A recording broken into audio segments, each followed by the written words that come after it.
Good morning, students. In this lecture 36th of mechanics, we will derive the relation between the velocities in lap system and center of mass system before collision and after collision, and we will also derive the relation of relative velocities before collision and after collision in the two systems.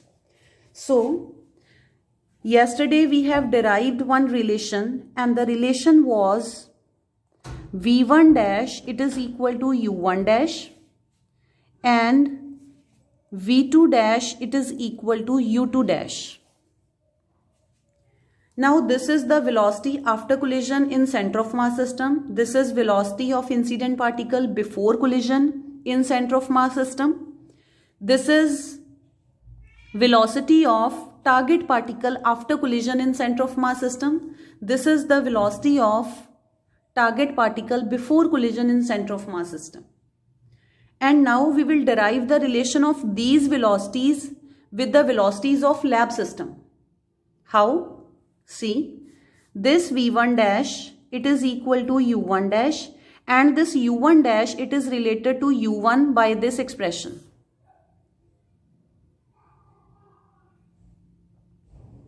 So what is U1 minus V? V is minus m1 u1 upon m1 plus m2. So it will be m2 u1 upon m1 plus m2. This is equal to v1 dash, and it is also equal to u1 dash. So this is the expression of v1 dash in terms of u1. Here you can write in center of mass system. Theory you can write by yourself. Then what will be the relation of V2 dash with U1 or U2? As we know that U2 is 0, so we will find the relation of V2 dash in terms of U1. So V2 dash it is equal to U2 dash, and what is the relation of U2 dash with U2? It is U2 minus V, and we know that target particle in lap system it is always at rest before collision, so U2 is 0. This implies V2 dash it is equal to U2 dash it is equal to minus of V. So what is V? It is m1 u1 upon m1 plus m2.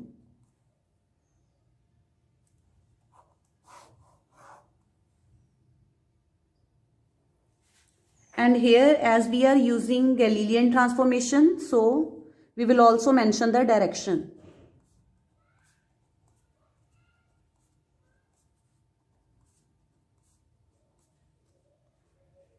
So if you will take magnitude, then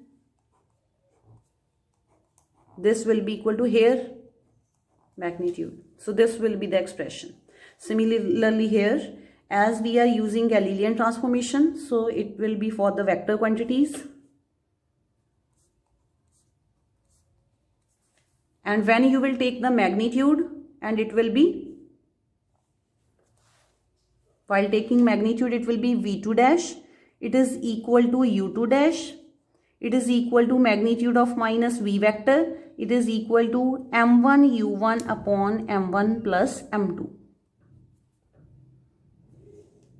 So this is the relation between velocities before collision and after collision in the two systems, lap system and center of mass system. Then now we will derive the relation between the relative velocities in the two systems. Relative velocity means the velocity of first particle with respect to the velocity of second particle before collision and after collision. Next is relative velocities of the colliding particles. Colliding particles means incident particle and target particle before and after collision in center of mass system in terms of the velocities in lap system. These are the velocities of lap system. So what will be the relative velocity before collision in center of mass system? What will be the relative velocity of the two particles which are colliding before collision in center of mass system? The velocity of incident particle before collision in center of mass system is u1 dash, and the velocity of target particle before collision in center of mass system is u2 dash. So their relative velocity will be u1 dash minus u2 dash. So we have to find the expression of this in terms of u1 u2 or v1 v2. So we know that what is the relation of u1 dash with u1? It is, according to Galilean transformation, u1 minus v. Minus, what is the relation of u2 dash? It is u2 minus v. And we know that u2 is 0 in lab system. Before collision, target particle is at rest. So u1 dash minus u2 dash, it is equal to minus v.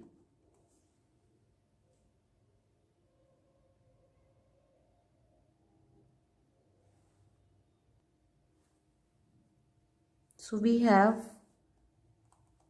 u1 minus v, this is 0, this minus minus, it will be plus v. So this will be cancelled out and you have u1 dash minus u2 dash, it is equal to u1. Why? Because here u2 is 0. So this is the relation between the relative velocities of the colliding particles in center of mass system with the relative velocity of the two particles in lab system. Similarly, relative velocity of the colliding particles after collision in center of mass system will be v1 dash minus v2 dash. And now find its expression in terms of the velocities in the lab system. So use Galilean transformations. v1 dash is equal to v1 minus v minus v2 dash is equal to v2 minus v.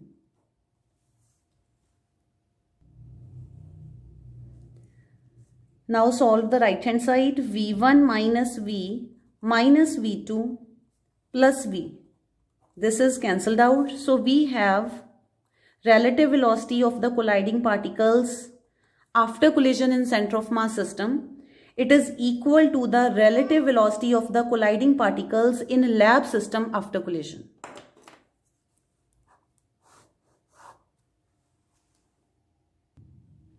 Now this article is very important.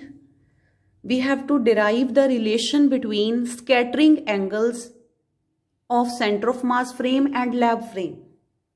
Scattering angle is the angle by which the scattered incident particle gets scattered after suffering collision with the target particle.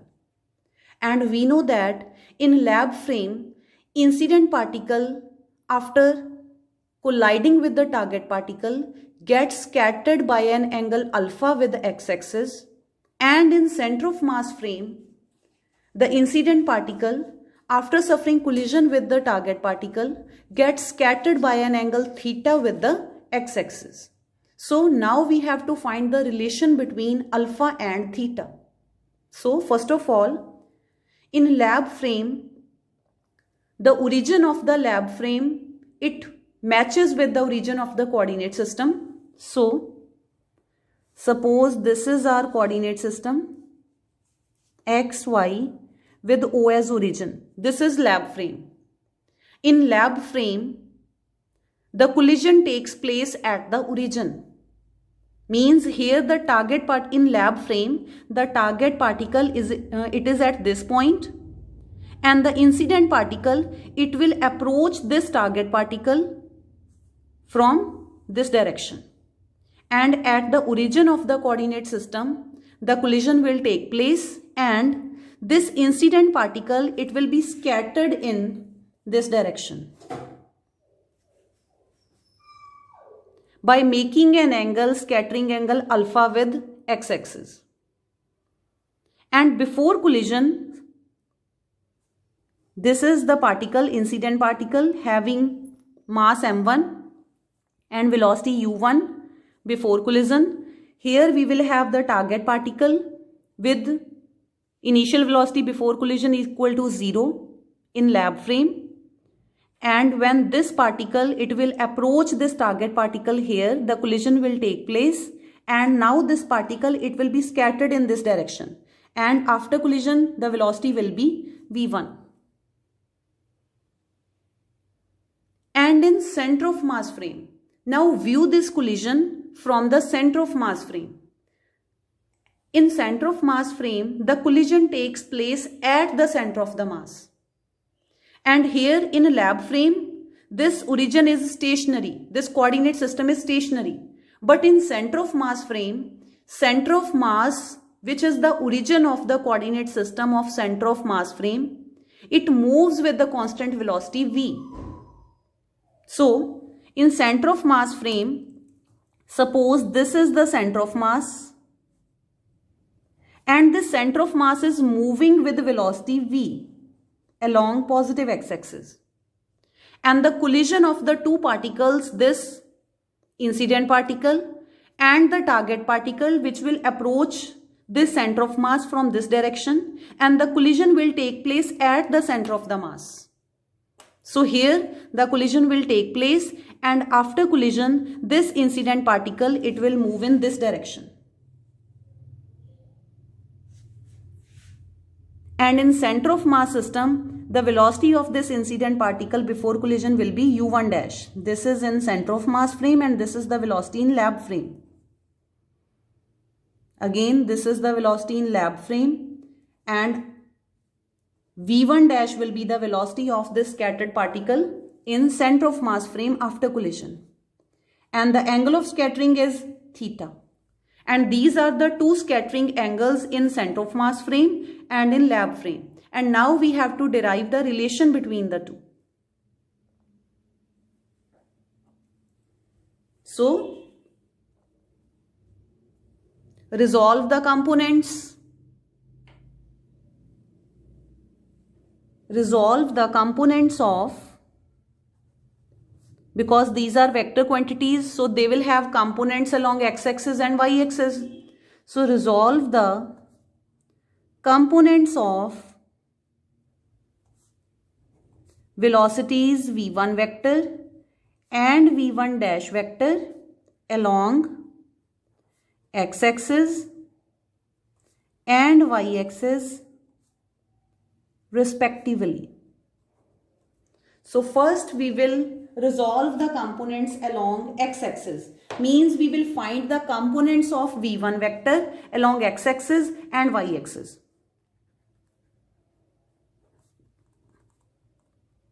Here we will write the components along x-axis and here we will write the components along y-axis. So, first along x-axis, what will be the component of v1 vector? The component of v1 along x-axis. As v1 vector, it is making an angle alpha with x-axis. So its component along x-axis will be cos component. Always the direction in which any vector makes an angle with that direction or that axis, so the component of that vector along that axis will be a cos component. So the component of v1 vector in the direction of x-axis will be cos component. Why? Because this v1 vector, it is making an angle alpha with x-axis. So its component will be v1 cos alpha along x-axis. So its component will be v1 cos alpha. And what will be the component of this v1 vector? What are the components of v1 vector? I am changing it a little bit. First of all, we are not writing these components along x-axis and y-axis. Add one step here. Here add one step. We know that according to Galilean transformation, right? According to Galilean transformation,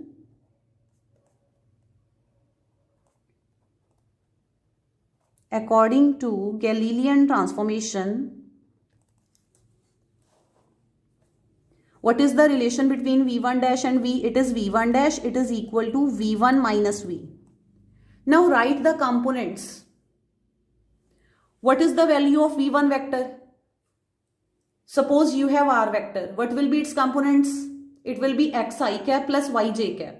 So write this V1 dash vector in the same way. What will be the x component of this V1 dash vector? V1 dash component of V1 dash vector. What will be the component of this V1 dash vector along x-axis? It will be V1 dash cos theta. So V1 dash cos theta, it is the component along positive x-axis, so direction is I cap. Plus, what will be the component of V1 dash along y-axis? So along y-axis component will be sin theta. So it will be V1 dash sin theta, and the direction along y-axis is given by j cap. It is equal to V1 vector. Now write the components of V1 vector in x direction and in y direction. So component of V1 vector along x-axis will be V1 cos alpha, because it is making an angle alpha with x-axis. So V1 cos alpha, direction is I cap, plus its component along y-axis will be V1 sin alpha, direction is j cap, minus what is the direction of V vector? Because this V vector, it is in the direction of x-axis only. So its y component will be 0. So this V vector, it is equal to V I cap. Now comparing the coefficients of I cap and j cap on both sides. Now comparing the coefficients of I cap and j cap on both sides. What you will get? You will get along x-axis, first of all compare the coefficients of I cap. Here you have V1 dash cos theta. On left hand side, the coefficient of I cap, it is equal to the coefficients of I cap on right hand side. Those are V1 cos alpha minus V. And move this minus V to this side and you will get V1 cos alpha. It is equal to V1 dash cos theta plus V. And suppose this equation as equation 1. Then compare the coefficients of j cap on both sides. What is the coefficient of j cap on left hand side? It is V1 dash sin theta. It is equal to, what is the coefficient of j cap on right hand side? It is just V1 sin alpha. Now write this on this side and this on this side, and you will have V1 sin alpha. It is equal to V1 dash sin theta. And suppose this as equation 2. And now divide the two equations. Divide this equation 2 by 1. What you will get? 2 divided by 1. You will get V1 sin alpha by V1 cos alpha. It is equal to V1 dash sin theta upon V1 dash cos theta plus V. And this V1 and V1 will be cancelled out. Sin alpha by cos alpha will be tan alpha. So we have tan alpha is equal to V1 dash cos theta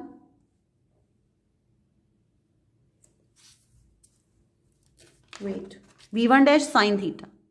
Here we have V1 dash sin theta upon V1 dash cos theta plus V. Now from the denominator take this V1 dash common. When you will take this V1 dash common, inside the bracket you will have cos theta plus V by V1 dash. So this V1 dash will be cancelled out.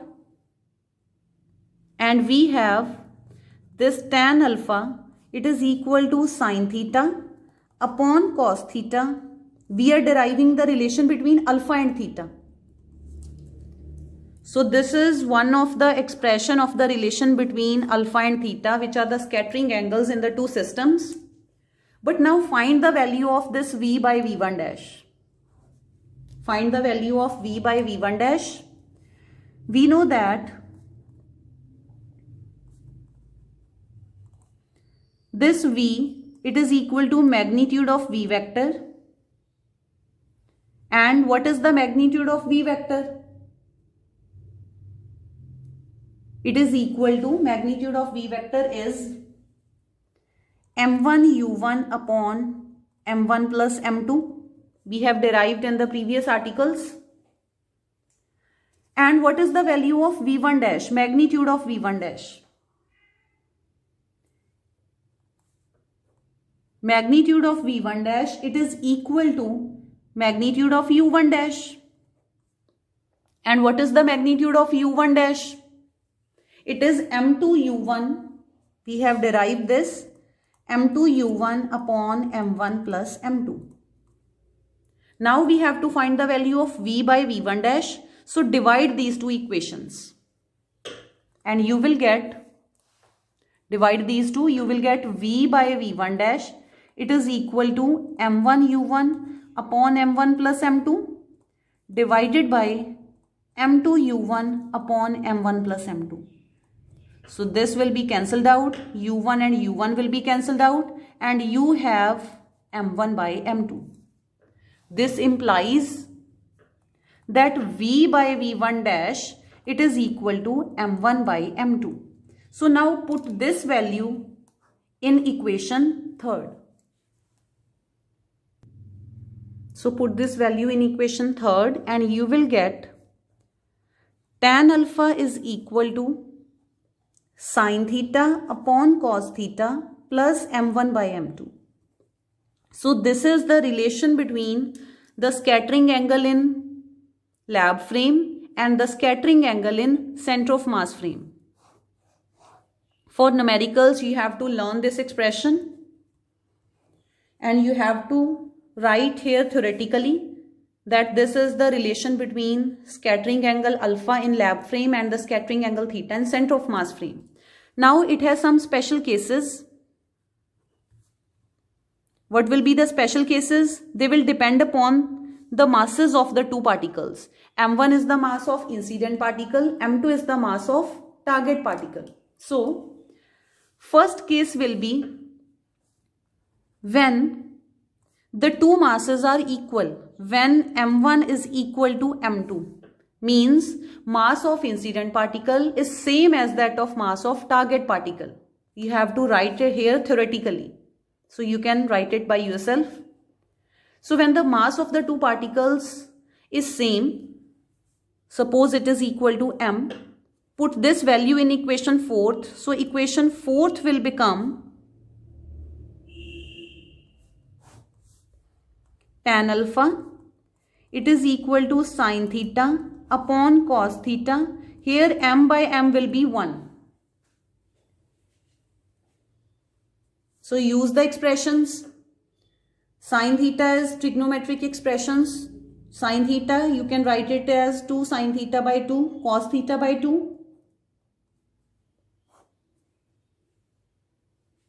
And 1 plus cos theta is 2 cos square theta by 2.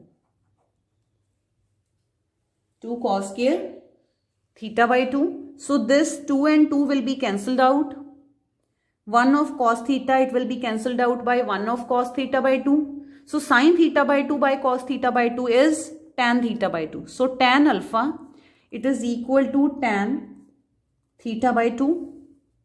And this implies alpha is equal to theta by 2. So when the colliding particles, they are having equal mass, at that time, angle of scattering in the lab frame is 1/2 of the angle of scattering in center of mass frame. You have to write this by yourself theoretically here. So what happens when the colliding particles, they are having equal masses, at that time angle of scattering in the lab frame is 1/2 of the angle of scattering in the center of mass frame. Or you can say that 2 alpha, it is equal to theta. So you can also write it as that angle of scattering in center of mass frame is twice the angle of scattering in lab frame when the two particles, they are having equal masses. The next case is, second case, when M2 is greater than M1, means when the mass of target particle, it is greater than the mass of incident particle, or you can say that when the target particle is heavier than the incident particle. So at that time, what will happen? Here you have M1 by M2. In this expression, you have M1 by M2. So what will be the value of M1 by M2 in this case? Move this M1 to this side and you will get this. This implies M1 by M2 is very small as compared to 1. Therefore, M1 by M2, its value will be negligible, so it can be ignored or neglected. So you will have tan alpha, it is equal to sin theta by cos theta. So sin theta by cos theta is tan theta, which implies you have alpha is equal to theta. So when the mass of target particle is more than the mass of incident particle, at that time the angle of scatterings in two systems, lab system and center of mass system, they are same, means equal. Now third case is when M1 is greater than M2, means when the mass of incident particle is greater or heavier than the mass of target particle. In that case, what will be the value of M1 by M2? It will be greater than 1. Means now we cannot ignore this M1 by M2. But this case, we can only discuss this case graphically, geometrically. So in one of the articles which we are going to discuss later on, we will discuss this case when M1 by M2, it is greater than 1. Why? Because in this case, for one value of alpha, there will be two values of theta. There are two values of theta, two possible values of theta corresponding to one value of alpha. So we will discuss this graphically. So this is all about this article.